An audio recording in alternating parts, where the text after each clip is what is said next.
Part 20 में हम लोग पढ़ेंगे राधा कृष्ण के बारे में। राधा कृष्ण ये बहुत ही फेमस पर्सनैलिटी है झारखंड एग्ज़ाम के पॉइंट ऑफ व्यू से, और ऐसे भी बहुत बड़े विद्वान थे। चलिए इनके बारे में पढ़ते हैं। देखिए इनका जन्म जो हुआ था 1910 में हुआ था। ठीक है, ये जन्म पूछेगा नहीं, फिर भी आप लोग पढ़ लीजिए।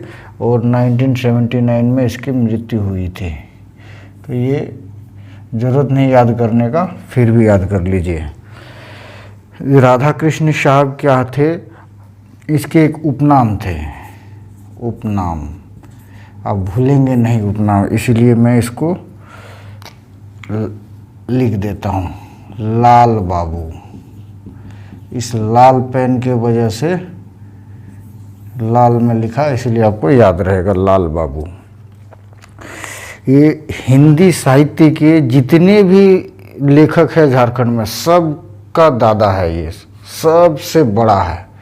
इसका झारखंडी हिंदी साहित्य में जितने भी लेखक है, कहानीकार है, उपन्यासकार है, हिंदी मीडियम में सबसे अव्वल दर्जे के हैं। ये सबसे ऊपर माना जाता है हिंदी के। ठीक है, इसीलिए इसके सारे बुक्स आपको याद रखना बहुत ज़रूरी पड़ जाता है। तो ठीक है, इसका उपनाम बता दिए लाल बाबू। ये किस उपनाम से, हर एक आदमी मतलब राइटर, बहुत सारे राइटर देखेंगे अपना नाम छुपा के हाइड करके दूसरे उपनाम से लिखते हैं कविता कहानियाँ। तो ये दो उपनाम का यूज करते थे अपने कहानियाँ लिखने में। एक का सोमदेव से ये सारे लिखे हैं जितने भी अभी मैं बताऊंगा, उपन्यास, एकाकी, नाटक, व्यंग्य, बाल साहित्य, सब सोमदेव नाम से लिखे हैं। बाकी और व्यंग्य जो लिखते थे, व्यंग्य वो लिखते थे घोष, बोस, बनर्जी, चटर्जी, इस नाम से लिखते थे। ठीक है, कोई एक ही साथ, ये नहीं कि अलग अलग, इस नाम से लिखते थे वो। तो ये आपको याद रखना है। आगे हम याद रखना कि बहुत इसके बारे में पूछा जाएगा, झारखंड के किस कवि के बारे में। प्रेमचंद का ये कथन है, प्रेमचंद ने इसकी कविताएं कहानियाँ पढ़ के इतना प्रभावित हुआ कि इन्होंने इसको कहा कि मैंने छोटा नागपुर के कोयले के खान से एक हीरा ढूंढा है, एक हीरा ढूंढा है। ये पूछेगा प्रेमचंद ने किसके लिए ये वक्तव्य दिया था, तो राधा कृष्ण के में। ये वक्तव्य यही नहीं रुकता है, थोड़ा आगे जाके बोलता है कि हिंदी कथा शिल्पों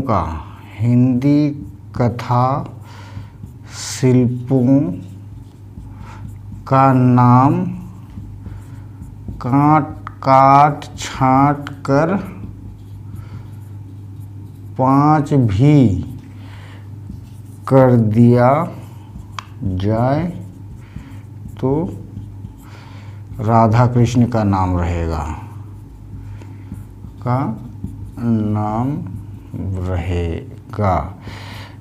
हिंदी कथा, ये कहना कि हिंदी कथा शिल्प जितने हिंदी कहानीकार है ना, उपन्यासकार, इन लोगों में अगर पूरे इंडिया में से छांट के अगर 5 आदमी चुन के रखें बेस्ट, तो टॉप 5 में राधा कृष्ण का नाम आएगा। ये सब वक्तव्य प्रेमचंद ने राधा कृष्ण के लिए बोला था, ये आपको याद रखिएगा। तो ये देखिए कितने बड़े विद्वान थे। इसके किताब याद करते करते स्टूडेंट की हालत ख़राब हो जाएगी। ठीक है, बहुत सारे किताब हैं इनके, तो इनकी किताबों के बारे में हम चर्चा करते हैं। पहले तो ये इसके कहानीकार थे, ये सबसे पहले कहानी ही लिखते थे, उसके बाद उपन्यास लिखने शुरू किए, कविता लिखने शुरू किए, बहुत कुछ लिखे अभी। तो अभी कहानीकार थे ये।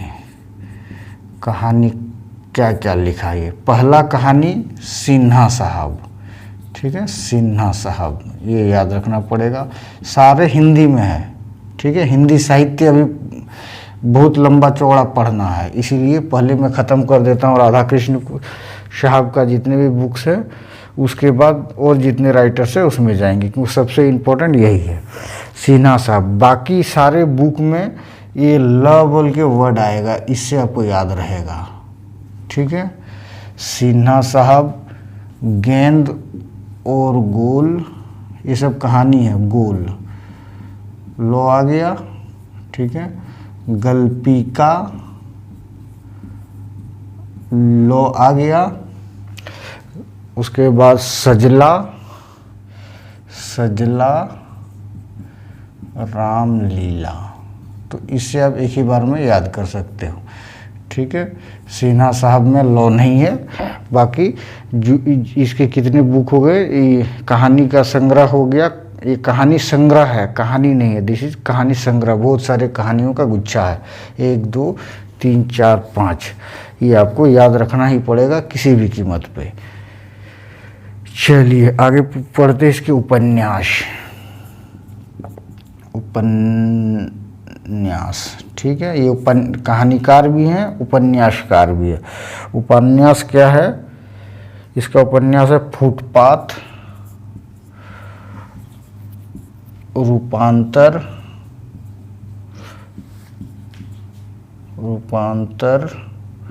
बोगस।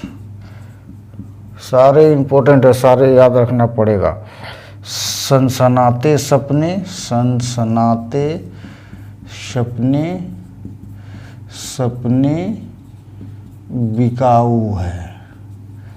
कम से कम ये दोनों तो याद हो जाएगा, सपने और सपने।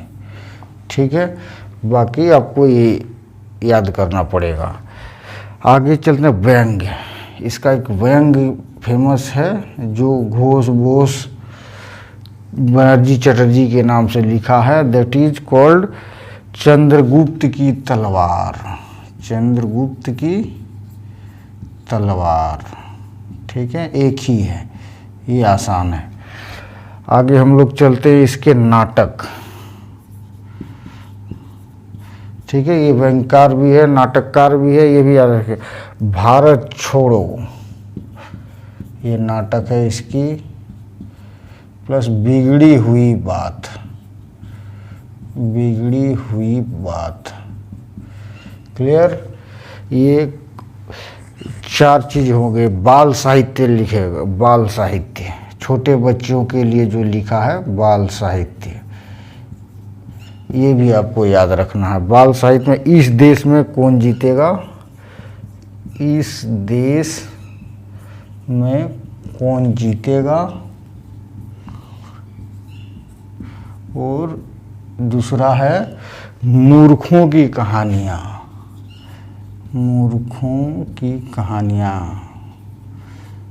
ये सब क्या है, इसके बाल साहित्य है, छोटे छोटे बच्चों के लिए है। देखिए कुछ है अपूर्ण उपन्यास।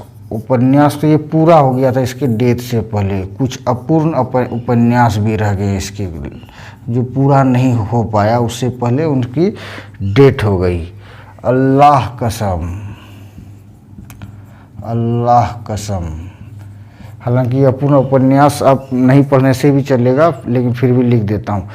जमीन का टुकड़ा, जमीन का टुकड़ा। फिर फाहियान आया, फिर फाहियान आया। ये फाहियान कौन है? फाहियान जो है एक विदेशी टूरिस्ट था, चीन से आया था इंडिया। चीन से आने वाले सारे जितने भी पर्यटक थे, जो इम्पोर्टेंट क्वेश्चन है, चीन से कौन कौन से पर्यटक भारत में आए थे, और उसका क्रम भी पूछेगा कि पहले कौन, दूसरे कौन, तीसरे कौन, चौथे कौन। तो सारी चीज़ याद करिए। फांसी हुई, फांसी हुई, ठीक है। कौन कौन आया? फाहियान, वही वाला फाहियान। सी से संयुगन, संयुगन। हो से ह्वेनसांग, जो ह्वेनसांग जो हर्षवर्धन के समय में आया था, बहुत फेमस है। और इत्सिंग, इत्सिंग। ये देखिए आने का क्रम भी है, पहले फाहियान आया, लास्ट में इत्सिंग। और ये 4 जो चाइना से आए थे, कि पूछा जाता है कि इसमें से कौन चाइना से आए, कोई अरब से आए, कौन स्पेन से आए, कौन इटली से आए। तो ये याद रखिए चाइना से 4 ही आए थे। ये फांसी, जिस चारों की फांसी हुई, ठीक है। तो देख लीजिए इसका अपूर्ण उपन्यास क्या था, फिर फाहियान आया, और यहाँ पे देखिए चंद्रगुप्त की तलवार। इससे आप एक और क्वेश्चन भी याद कर सकते हैं, चंद्रगुप्त के समय, चंद्रगुप्त विक्रमादित्य के समय फाहियान भारत आया था। ठीक है, इसी ने क्या कुक्कुट लाड बोला था ना इसको, अपना झारखंड को, फाहियान नहीं। चलिए अब अगला क्वेश्चन है, अच्छा एक और अधूरा है, कवि का आविर्भाव। कवि का आविर्भाव, आविर्भाव, this is not more important, बाकी ये सब तो आपको याद करना ही है। क्लियर, ये हो गया इसका मतलब जो चीज़ इन्होंने लिखा है। अब किसी चीज़ का संपादन भी किया है ये, ठीक है। संपादन बोले तो एज ए एडिटर काम किया है। तो एडिटिंग किसका किसका होता है, एज ए एडिटर मैगजीन का और पेपर का। तो देखिए इसने किस किस मैगजीन में और क्या क्या पेपर है इसका, ठीक है। मैगजीन का नाम है एकादशी। एकादशी मैगजीन निकाला था, ये वन टाइम के लिए ही निकाला था। एकादशी में 11 कहानियाँ का संकलन है ये, ठीक है। इसका एडिटिंग किया था इसने। उसके बाद साहित्य मधुकरी, साहित्य मधुकरी मैगजीन का, साहित्य मधुकरी,